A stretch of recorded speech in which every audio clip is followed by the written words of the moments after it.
everyone. So today we are starting with first chapter of IFM, Introduction to Financial Market. बच्चों ये जो video है class 10th के लिए वीडियो मैं बना रही हूँ, जिसमें हम लोग फर्स्ट चैप्टर आज पढ़ने वाले हैं। फर्स्ट चैप्टर का आधा चैप्टर हाफ पार्ट जो है वो आज हम कवर करेंगे और अगला पार्ट जो है वो नेक्स्ट वीडियो लेक्चर में कवर करेंगे। Okay, so let's start chapter 1, investment basics. तो बच्चों इसमें फर्स्ट टॉपिक जो आपकी बुक में दे रखा है वो है व्हाट इज इन्वेस्टमेंट। इन्वेस्टमेंट क्या होता है? तो बच्चों जो आप लोग कमाते हो, जो पैसा हम कमाते हैं उसका कुछ हिस्सा हम लोग खर्च कर देते हैं। यस, ऑब्वियसली हम कमाते हैं इसलिए क्योंकि हमारी कुछ जरूरतें होती हैं जिन पे हमें खर्च करना होता है, कुछ चीजें हमें खरीदनी होती हैं, है ना, हमारी कॉस्ट ऑफ लिविंग होती है। तो वही सब चीजें जो आप खर्च करते हो, मतलब कि जो पैसा आपने कमाया उसमें से कुछ पैसा जो है आपका खर्च हो जाता है और कुछ बच भी जाता है। तो जो बचता है उसको हम बोलते हैं सेविंग, जो खर्च हो जाता है उसको बोलते हैं हम एक्सपेंडिचर। ठीक है, अब जो सेविंग है, मान लो उस सेविंग को मैं एक अलमारी के अंदर रख देती हूँ अपने लॉकर के अंदर, तो वो जो सेविंग है क्या वो बढ़ जाएगी? नहीं। सपोज मैंने हर महीने जो है मेरा 5,000 रुपया बच रहा है, ठीक है, तो सारे खर्चे करने के बाद 5,000 रुपये मेरे पास बचते हैं। तो उस 5,000 रुपये को अगर मैं अलमारी में रख देती हूँ तो वो पैसा बिल्कुल भी बढ़ेगा नहीं, 5,000 का 5,000 रुपये ही रहेगा। ठीक है, लेकिन अगर उस पैसे को मैं यूज करती हूँ और पैसा कमाने के लिए, तो उसी को हम बोलते हैं बच्चों इन्वेस्टमेंट। आपके पैसे को आप आइडियल मत रहने दो, मतलब कि खाली मत रहने दो, है ना। आपके पैसे को आप उपयोग करो जिससे कि आपका ही पैसा आपको और पैसा कमा के दे। ठीक है, तो उसी को हम बोलते हैं इन्वेस्टमेंट। आप आपके पैसे से शेयर्स खरीद सकते हो, सोना चांदी खरीद सकते हो, आप अपने पैसे को की FD करा सकते हो। किसी भी तरह से अगर आपका पैसा आपको कमा के दे रहा है तो वही पैसे को आप बोलते हैं इन्वेस्टमेंट। तो the money you earn is partly spent. जो पैसा आप कमाते हो उसमें से कुछ खर्च हो जाता है, कुछ पैसा जो है वो बच जाता है। अगर आप आपकी सेविंग को खाली रहने देने की जगह उस सेविंग को यूज कर लेते हो to get return on it, उससे कुछ पैसा कमाने के लिए यूज कर लेते हो सेविंग को, तो उसी चीज को कहा जाता है इन्वेस्टमेंट। ठीक है, अब हमें इन्वेस्टमेंट क्यों करना चाहिए? Why should one invest? तो हमें इन्वेस्टमेंट इसलिए करना चाहिए बच्चों ताकि हम और पैसा कमा सकें, हमारे एक्स्ट्रा इनकम हो जाए। जैसे जो मैंने 5,000 रुपये हर महीने बचाए, अगर मैं उसको ब्याज पे चला दूं, है ना, बैंक में डाल दूं, FD करा दूं, तो मुझे उसका इंटरेस्ट मिलेगा। अगर मैं सोना चांदी खरीद लूं तो भैया हो सकता है सोने का रेट बढ़ जाए तो मुझे पैसा मिलेगा। कहीं पे भी अगर मैं इन्वेस्ट करती हूँ तो हो सकता है मेरा पैसा बढ़ जाएगा। तो एक्स्ट्रा इनकम के लिए हम इन्वेस्ट करते हैं और फ्यूचर गोल्स के लिए हम इन्वेस्ट करते हैं। फ्यूचर गोल्स मतलब कि जैसे मान लीजिए आपके फ्यूचर में बहुत सारे गोल्स होंगे कि भाई मुझे एक बहुत सुंदर घर बनाना है आगे जाके, है ना, थोड़े बड़े हो जाऊंगी तब मैं बहुत बड़ा अच्छा सुंदर सा घर बनाऊंगी, या फिर मेरे जो बच्चे हैं होंगे या हैं तो उनको मैं अच्छी एजुकेशन प्रोवाइड करूंगी, उनकी शादी ऐसी करेंगे वैसी करेंगे। तो ऐसे आपके कई सारे गोल्स होते हैं जिनको अचीव करने के लिए आपको पैसा इकट्ठा करना है और उसको करने के लिए आपको इन्वेस्टमेंट करने चाहिए। उसके बाद नेक्स्ट है इमरजेंसी के लिए। देखो आज की तारीख में इतनी सारी बीमारियां हैं कि किसी की लाइफ का कोई भरोसा नहीं, कुछ नहीं पता चलता कि इसको कब क्या बीमारी हो जाएगी।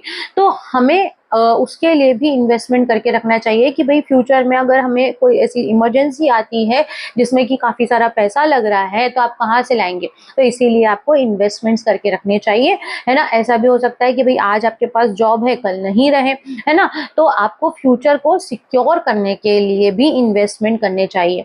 नाउ नेक्स्ट इज इन्फ्लेशन को बीट करने के लिए इन्वेस्ट करना चाहिए। अब इन्फ्लेशन को कैसे बीट करते हैं भाई? इन्फ्लेशन होता क्या है सबसे पहले ये समझो। इन्फ्लेशन मतलब महंगाई का बढ़ना, मतलब जो आपकी कॉस्ट ऑफ लिविंग है, जितने पैसों में अभी आप गुजारा कर रहे हो फ्यूचर में उतने पैसों में आपका गुजारा नहीं हो पाएगा क्योंकि दिन ब दिन महंगाई जो है वो बढ़ती जा रही। ठीक है, आज अगर आपके पेरेंट्स से अगर आप लोग बात करते हो तो वो बताते होंगे आपको कि पहले ये चीज़ तो इतने कम में आ जाती थी, अभी इसके रेट्स देखो इतने महंगे हो गए, बढ़ गए हैं। पहले सोना चांदी इतने रुपए में ग्राम में आ जाता था, अभी देखो कितना हो गया है। तो ऐसी कई सारी चीज़ें आपको सुनने को मिलती होंगी ना। तो इसी को हम बोलते हैं महंगाई का बढ़ना, कॉस्ट ऑफ लिविंग का बढ़ना। पहले जो गुजारा हमारा कम रुपयों में हो जाता था आज उतना नहीं हो पाता और फ्यूचर में इतने रुपए में भी गुजारा नहीं होगा क्योंकि महंगाई जो है वो डे बाय डे बढ़ती चली जाएगी। तो महंगाई बढ़ रही है तो उसके साथ आपकी कमाई भी बढ़नी चाहिए। तो इसीलिए आपको इन्वेस्टमेंट करना चाहिए क्योंकि आपके पैसे को भी बढ़ना चाहिए। जो पैसा आप कमा रहे हो वो पैसा भी बढ़ना चाहिए, जितना महंगाई बढ़ रही है उससे तेजी से बढ़ना चाहिए आपका पैसा, ठीक है।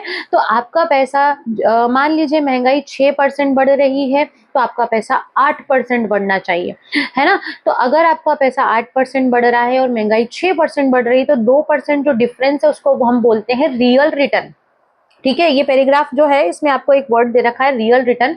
तो रियल रिटर्न क्या होता है, जो महंगाई है और जो आपका इन्वेस्टमेंट है उन दोनों के रेट्स में जो डिफरेंस होता है उसको बोलते हैं रियल रिटर्न। अब यहाँ पे एक एग्जाम्पल दे रखा है कि देखो मान लेते हैं 6% महंगाई जो है वो 20 साल में बढ़ जाती है, ठीक है। तो आपका जो 100 रुपया है अभी की तारीख में, जो 100 रुपए है वो 20 साल बाद उसकी वैल्यू कितनी हो जाएगी, 321 रुपए। मतलब आज की तारीख में जो सामान 100 रुपए में आपको मिल रहा है हो सकता है वो 20 साल बाद 321 रुपए में मिलेगा। तो आज आप 100 रुपए कमा रहे हो तो आपको 20 साल बाद 321 रुपए उसके बदले में कमाने पड़ेंगे। तो उसके लिए आपको इन्वेस्टमेंट कुछ अच्छा सा प्लान करके चलना पड़ेगा जिससे कि महंगाई को आप बीट कर सको, ठीक है। तो आपके पास रियल रिटर्न होना चाहिए, है ना। ये देखो रियल रिटर्न मतलब कि आपका अगर महंगाई जो है वो 6% बढ़ रही है तो आपका इन्वेस्टमेंट आप ऐसा चूज करो कि 8% पैसा बढ़े, है ना। तो 2% जो डिफरेंस है वो क्या कहलाएगा, आपका रियल रिटर्न। अगर आप इन्वेस्ट नहीं करोगे आपका पैसा वैल्यू लूज करेगा, है ना।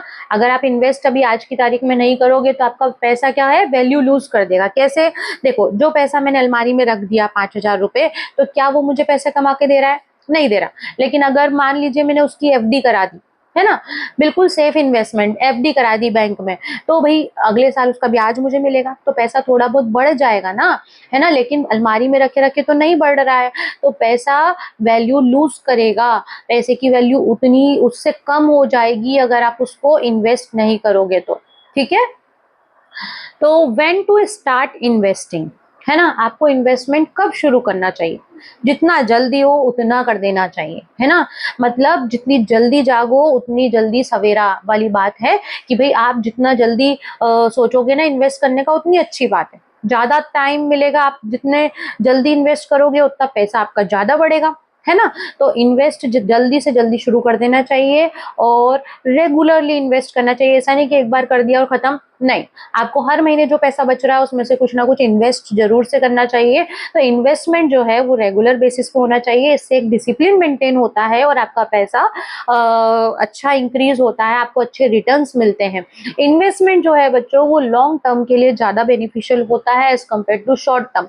लंबे समय के लिए इन्वेस्टमेंट करके भूल जाओ, मान लो मैंने एक एफडी करा के भूल जाओ, लंबे समय बाद वो मुझे अच्छा रिटर्न देगी। लेकिन अगर मैं अभी का सोचूंगी, है ना, तो अभी मुझे उतना अच्छा रिटर्न नहीं मिल पाएगा। मान लीजिए मैंने कुछ पैसों का सोना खरीद लिया, है ना, तो लंबे समय तक अगर मैं उस सोने को रखे रखूं तो उसका रेट बहुत ज्यादा मुझे मिलेगा, उसका रिटर्न ज्यादा मिलेगा। तो ये सजेस्ट किया जाता है कि इन्वेस्टमेंट जो है वो लंबे समय के लिए कराना चाहिए as compare to short term. अगर अनटिल एंड अनलेस आपको पैसों की आवश्यकता ना पड़े तो इन्वेस्टमेंट लंबे समय के लिए करा के छोड़ दो, ठीक है। तो इन्वेस्टमेंट जितना जल्दी उतना जल्दी शुरू करना चाहिए, इन्वेस्टमेंट रेगुलरली करना चाहिए जिससे कि एक डिसिप्लिन मेंटेन होता है ना। उसके बाद लंबे समय के लिए इन्वेस्टमेंट करना चाहिए। अब किसी भी व्यक्ति को किन बातों का ध्यान रखना चाहिए बिफोर इन्वेस्टिंग, है ना, या वाइल इन्वेस्टिंग, इन्वेस्ट करते टाइम आपको किन चीजों का ध्यान रखना चाहिए। तो पहली चीज तो one must ensure that obtaining return document explaining the investment, है ना। मतलब कि आपको रिटर्न डॉक्यूमेंट लेना चाहिए, है ना। मतलब इट में बी हार्ड कॉपी और सॉफ्ट कॉपी, लेकिन आपके पास एक रिटर्न प्रूफ होना चाहिए कि भाई आपने इन्वेस्टमेंट कर रखा है ना, जो कि एक सबूत रहता है ना कि। तो रिटर्न डॉक्यूमेंट होना चाहिए जिसमें कि इन्वेस्टमेंट को पूरा एक्सप्लेन किया गया हो और उसको आपको ठीक से पढ़ना है ना। It should be in writing sorry, जैसे कि पॉलिसी पेपर, एग्रीमेंट पेपर, ये सब क्या होते हैं, रिटर्न एग्रीमेंट होते हैं, रिटर्न डॉक्यूमेंट होते हैं, जो कि एक इन्वेस्टमेंट जब भी आप करते हो तो आपके पास होने चाहिए। उसके बाद next is read and understand such document. जो भी डॉक्यूमेंट आपके रिटर्न डॉक्यूमेंट मिले हैं आपको उन सबको ध्यान से पढ़ो, है ना, उसके बाद ही इन्वेस्ट करना चाहिए। Now verify the legitimacy of the investment. आप जिस कंपनी में इन्वेस्ट कर रहे हो क्या वो कंपनी जेन्युइन है या नहीं है, है ना। जैसे कि आप लोगों ने वो मूवी देखी होगी आई गेस, फिर हेरा फेरी 2 या 1 ऐसा कुछ, आई डोंट रिमेम्बर। उसमें वो एक कंपनी के अंदर इन्वेस्ट करते हैं अपना पैसा 2 में, फिर हेरा फेरी 2, फिर हेरा फेरी। उसमें वो एक कंपनी के अंदर इन्वेस्ट करते हैं जो कि एक फ्रॉड होती है कंपनी, है ना। तो उनका पैसा पूरा डूब जाता है, वो लेके भाग जाते हैं। तो आपको ये चीज का ध्यान रखना है, आपको देखना है कि भाई कंपनी, जिस कंपनी में आप इन्वेस्ट कर रहे हो, क्या वो जेन्यून है या नहीं है ना। तो आपको सबसे पहले लेजिटिमेसी चेक करनी है, जब भी आप इन्वेस्टमेंट करेंगे तो ध्यान से करना है। Find out the cost and benefit associated with the investment. आपको ध्यान रखना है कि भाई चार्जेस कितने लग रहे हैं इन्वेस्टमेंट करने में, और उससे बेनिफिट कितना मिल रहा है। बेनिफिट ऑब्वियसली ज्यादा मिलना चाहिए, तभी आप इन्वेस्टमेंट करो। उसके बाद assess the risk return profile of the investment. देखो, अगर आप ज्यादा रिस्क लेके इन्वेस्टमेंट करते हो तो ज्यादा रिटर्न मिलता है, कम रिस्क लेते हो तो कम रिटर्न मिलता है। लेकिन आप ध्यान से करो, आपको सोच लो कि आपको ज्यादा रिस्क लेना है या नहीं लेना है। जैसे कि मान लीजिए मैंने किसी कंपनी के शेयर खरीदे, है ना, मेरे पास पैसा पड़ा हुआ है, मैंने कंपनी के शेयर खरीद लिए। अब शेयर खरीद लिए, हो सकता है शेयर्स की वैल्यू बढ़ जाए, हो सकता है उसकी वैल्यू कम हो जाए। तो हाई रिस्क है भैया यहाँ पे, है ना, लेकिन रिटर्न भी उतनी जल्दी मिलेगा। मान लो आज मैंने इन्वेस्ट किया, हो सकता है कल की कल वैल्यू बढ़ गई, कल की कल मैंने लाखों रुपए में कमा लिया, है ना। और एफडी करके मैं उतना ना कमा पाऊं, अगले साल मुझे उतना पैसा नहीं मिलेगा, क्योंकि उसमें रिस्क नहीं है। एफडी में कोई रिस्क नहीं है, एफडी में रिस्क नहीं होता तो रिटर्न भी कम मिलता है। लेकिन अगर शेयर्स में आप इन्वेस्ट करते हो, रिस्क बहुत ज्यादा होता है। हो सकता है आपका पैसा डूब जाए, पूरा पैसा चला जाए, और हो सकता है आपका पैसा बहुत ज्यादा बढ़ जाए। तो higher the risk higher the return, and lower the risk lower the return. तो एफडी वगैरह का इन्वेस्टमेंट सेफ इन्वेस्टमेंट होता है। शेयर्स इन्वेस्टमेंट जो होता है वो थोड़ा डाउटफुल होता है, स्पेक्युलेटिव होता है, हो सकता है बढ़ जाए, हो सकता है कम भी हो जाए। तो आपको रिस्क चेक करना है बिफोर इन्वेस्टिंग ना। उसके बाद नो द लिक्विडिटी। कई बार क्या होता है कि देखो, हमने पैसा जो रखा है मेरे पास, वो मैंने पूरा इन्वेस्ट कर दिया, लेकिन मुझे तुरंत में पैसों की जरूरत पड़ गई कि भैया मुझे कुछ खरीदना है। तो क्या मैं बार बार, मतलब मुझे ऐसा इन्वेस्टमेंट भी करना चाहिए जो तुरंत लिक्विडिटी में कन्वर्ट हो जाए, मतलब पैसों में कन्वर्ट हो जाए, कि भाई मुझे जब जरूरत पड़े तो मेरा पैसा मेरे को मिल जाए। तो can you withdraw money easily, क्या आप इजिली मनी विदड्रॉ कर सकते हो। Example, saving account is equals to high liquidity. अगर आप सेविंग अकाउंट में पैसा डालते हो बैंक में, तो फटाफट आप निकाल भी सकते हो, है ना। प्रॉपर्टी आपने खरीद ली, है ना, प्रॉपर्टी भी एक इन्वेस्टमेंट है कि भैया आपने पैसा इकट्ठा हुआ, आपने प्रॉपर्टी खरीद ली। तो प्रॉपर्टी खरीद ली तो उसमें हाई लिक्विडिटी नहीं रहेगी, उसमें धीरे से, जैसे कि अगर आपको पैसों की आवश्यकता है, तुरंत में आपकी प्रॉपर्टी नहीं बिकेगी, उसको टाइम लगेगा। तो आप देख के इन्वेस्ट करो कि भाई आपको पैसों की, ऐसा तो नहीं कि आपको पैसों की आवश्यकता भी पड़ेगी, आपके पास थोड़ा कैश भी होना चाहिए, है ना। तो आपका पैसा लिक्विडिटी और सेफ्टी एस्पेक्ट को ध्यान में रखते हुए आपको इन्वेस्टमेंट करना चाहिए। ऐसा नहीं करना चाहिए कि पूरा जितना पैसा पड़ा हुआ है सारा इन्वेस्ट कर दिया। थोड़ी लिक्विडिटी भी आपके पास होनी चाहिए, जिससे कि आपके अगर कुछ खर्चे होते हैं तो आप इजीली उसको मेट कर पाओ। Now next is ascertain if it is appropriate for specific goal. आपको ये देखना है कि जो आपके गोल्स हैं, फ्यूचर में जो आपके गोल्स हैं, क्या उसको आप अचीव कर पा रहे हो। जो इन्वेस्टमेंट है वो आपके फ्यूचर गोल्स के हिसाब से फिट हो रहा है, सुटेबल है, हो रहा है या नहीं हो रहा। जैसे कि short term goal is equals to FD, long term goal is equals to mutual fund. अगर म्यूचुअल फंड वगैरह में इन्वेस्ट करना चाहते हो तो आप लॉन्ग टर्म के लिए करो, उसमें अच्छा रिटर्न मिलेगा। जैसे एसआईपी वगैरह होती है ना, उसमें अच्छा रिटर्न मिलता है अगर आप लॉन्ग टर्म के लिए करते हो। लेकिन अगर उसको शॉर्ट टर्म के लिए करोगे ना, तो कोई ज्यादा रिटर्न मिलेगा नहीं, है ना। तो अगर आप लंबे समय के लिए इन्वेस्ट करना चाहते हो, आपके गोल्स कुछ ऐसे हैं जो आप काफी सालों बाद आपको पूरे करने हैं, तो आप आराम से म्यूचुअल फंड में इन्वेस्ट कर दो। अगर शॉर्ट टर्म के लिए करने हैं तो एफडी कर दो, है ना। तो इस तरह से आपके गोल्स देखो पहले कि आपका टाइम पीरियड आपके पास कितना है, किस चीज के लिए आप पैसा इकट्ठा कर रहे हो, ठीक है। उसके बाद compare these details with other investment opportunities available. अब देखो, आपको सारे ऑप्शंस को देखना है, ऐसा नहीं कि एक ही ऑप्शन देखा उसी में इन्वेस्ट कर दिया। 2-3 ऑप्शन देखो कि भैया इसमें इन्वेस्ट करूं कि इसमें इन्वेस्ट करूं, कौन सा ज्यादा सुटेबल है, कौन सा मेरे लिए अप्रोप्रिएट है। तो आपको सारे जो ऑप्शंस अवेलेबल हैं उनके साथ कंपैरिजन करना चाहिए। उसके बाद examine if it fit with the investment you are considering और यू ऑलरेडी हैव मेड। मतलब कि ऐसा नहीं कि आप सारा पैसा एक ही जगह लगा दो, है ना। आपका जो पैसा है वो डाइवर्सिफाई करो, अलग अलग जगह पैसा लगाओ। एक जगह मान लीजिए मैंने किसी एक कंपनी के शेयर खरीद लिए, है ना। अब उसी कंपनी के मैं शेयर खरीदे जा रही हूँ, मान लो वो कंपनी लॉस में चली गई तो मेरा पूरा पैसा लॉस में चला जाए। तो मेरा पैसा अगर मैं अलग अलग जगह लगाऊंगी तो हो सकता है एक जगह मेरा पैसा लॉस में गया तो दूसरी जगह प्रॉफिट में आ जाए। तो आपके पैसे को एक ही जगह आपको नहीं लगाना चाहिए, उसको डाइवर्सिफाई करना चाहिए, है ना। उसके बाद deal only through an authorised intermediary, authorised agent से ही आप इन्वेस्टमेंट करो, है ना। मतलब कि ऐसा नहीं कि आप किसी से भी आपने इन्वेस्टमेंट करवा लिया, है ना। जो एजेंट है वो ऑथोराइज्ड होना चाहिए। जो बैंक्स होती है ना वो भी आपको ऑथोराइज्ड एजेंट्स प्रोवाइड करती हैं, उनके थ्रू आपको इन्वेस्टमेंट करना चाहिए, तो आपका इन्वेस्टमेंट सेफ रहता है। सीक ऑल क्लैरिफिकेशन, अगर आपको कोई डाउट है तो वो आप डाउट्स पूछो, क्लियर करो, तभी सामने वाला बंदा आपके सारे डाउट्स क्लियर करेगा। इंटरमीडियरी और इन्वेस्टमेंट के बीच में अगर आपको कोई भी डाउट लग रहा है उसको क्लियर करना चाहिए before doing any kind of investment. Explore the options available to you. If something were to go wrong, then if satisfied, make the investment. देखो आपसे कुछ गलत हो गया है तो उससे निकलने का रास्ता भी आपको पता होना चाहिए, है ना। तो explore the options available to you, आप क्या करो, एक्सप्लोर करो कि आपके पास क्या क्या ऑप्शन है। अगर कुछ गलत होता है तो आप क्या करोगे कि आप उससे निकल जाओ, बाहर आ जाओ, है ना, और सेफ इन्वेस्टमेंट की तरफ चला जाओ। तो ये सारे पॉइंट्स, जो 12 पॉइंट्स है ना बच्चों, ये आप लोगों को ध्यान में रखने चाहिए before doing any kind of investment. While investing you must take care of these points. This 12 points are given, जो कि आपको ध्यान में रखने चाहिए before investing. Okay, now what is meant by interest. Interest क्या होता है? देखो अगर हम किसी का पैसा उपयोग करते हैं ना, तो उस उपयोग करने के बदले आपको कुछ पे करना पड़ता है ना। ऑब्वियसली आप किसी की चीज यूज करोगे, किसी का पैसा यूज करोगे, तो कोई आपको फ्री में तो नहीं करने देगा।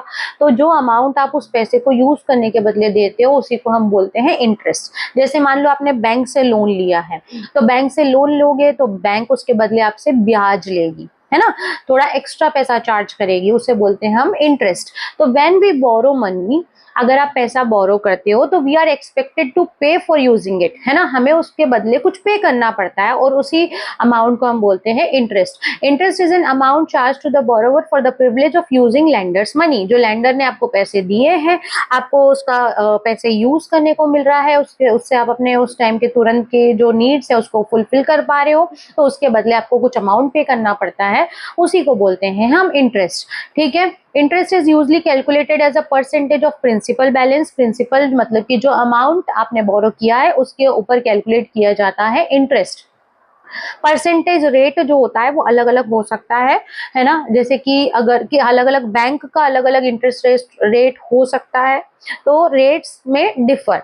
अब देखो ऐसे क्या कारण होते हैं जिसकी वजह से इंटरेस्ट रेट डिफरेंट होते हैं, है ना, डिटरमाइन। और ऐसे क्या कारण होते हैं जिनकी वजह से रेट्स जो होते हैं, इंटरेस्ट रेट्स, वो ऊपर नीचे होते रहते हैं, मतलब फ्लक्चुएट होते रहते हैं, उन सबको पढ़ेंगे।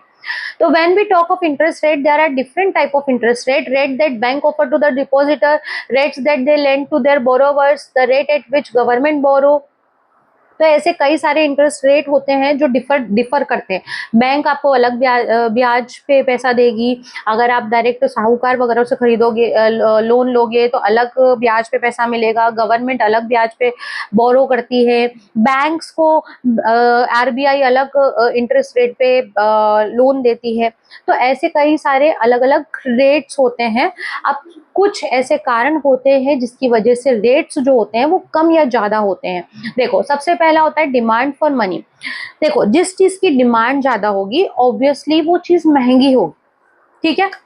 मार्केट में जिस चीज की डिमांड ज्यादा होगी वो चीज महंगी होगी। अगर पैसों की डिमांड ज्यादा है तो इंटरेस्ट रेट ऑब्वियसली ज्यादा रहेगा, है ना। ज्यादा लोग अगर लोन लेने वाले आ जाए बैंक के पास तो बैंक बोलेगी कि भाई मेरे पास भी इतना पैसा होना चाहिए, तो बैंक क्या करती है, ब्याज बढ़ा देती है ना। अब आप जाओगे बैंक के पास लोन लेने तो आपको ब्याज बढ़ा हुआ मिलेगा, क्योंकि खूब सारे लोग लोन ले रहे हैं, आप नहीं लोगे तो कोई और ले लेगा, है ना। तो more demand is equals to high interest. Many people need loan, bank increase rate. अगर बहुत सारे लोगों को पैसा चाहिए तो बैंक क्या करेगी, ब्याज बढ़ा देगी। लेवल ऑफ गवर्नमेंट बोरोइंग, मतलब अगर गवर्नमेंट भी अगर बोरो कर रही है मनी, गवर्नमेंट को भी पैसों की जरूरत पड़ती है, गवर्नमेंट को पैसों की जरूरत पड़ती है ना, आरबीआई से लोन लेती है गवर्नमेंट। तो अगर गवर्नमेंट बहुत ज्यादा लोन ले रही है तो यस ऑब्वियसली रेट्स ज्यादा हो जाएंगे। सप्लाई ऑफ मनी, मार्केट में अगर खूब पैसा है तो मार्केट में ज्यादा पैसा है तो लोअर रेट रहेंगे, मार्केट में पैसा कम है तो हायर रेट रहेंगे। इन्फ्लेशन रेट, महंगाई ज्यादा है तो yes obviously rates, interest rate ज्यादा रहेंगे, क्योंकि महंगाई ज्यादा है, लोगों को लोन की ज्यादा जरूरत पड़ेगी, उस कंडीशन में रेट्स ज्यादा हो जाएंगे। आरबीआई एंड गवर्नमेंट पॉलिसी, तो कुछ पॉलिसीज होती हैं आरबीआई की, गवर्नमेंट की, जिसकी वजह से इंटरेस्ट रेट ज्यादा हो जाते हैं। जैसे मान लो आरबीआई जो है, अगर वो अपना रेपो रेट का मतलब क्या होता है, जैसे कि अगर कोई भी बैंक होती है, उनको अगर लोन चाहिए तो वो किससे लोन लेते हैं, आरबीआई से, है ना। तो रेट पे जिस इंटरेस्ट रेट पे आरबीआई अदर बैंक्स को लोन देती है उसको बोलते हैं रेपो रेट।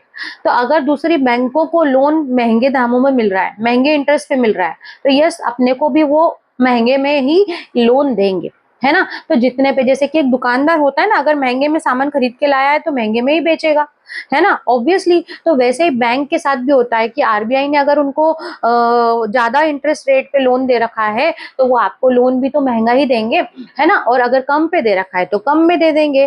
तो रेपो रेट पे डिपेंड करता है। आरबीआई की भी कुछ पॉलिसीज होती हैं जिसकी वजह से वो रेपो रेट बढ़ाती या घटाती हैं, और उसकी वजह से भी इंटरेस्ट रेट बढ़ता या घटता है। ठीक है, तो बच्चों आज के लिए हम लोग यहीं तक का टॉपिक पढ़ रहे हैं। ये आपका आधा चैप्टर कंप्लीट हो गया, इन्वेस्टमेंट बेसिक्स। आई होप आप लोगों को क्लियर हुआ होगा। अगर कोई डाउट रह रहा है तो you can ask me in comment section, और अगर वीडियो अच्छा लगा है तो please like share subscribe. Thank you for watching, bye bye.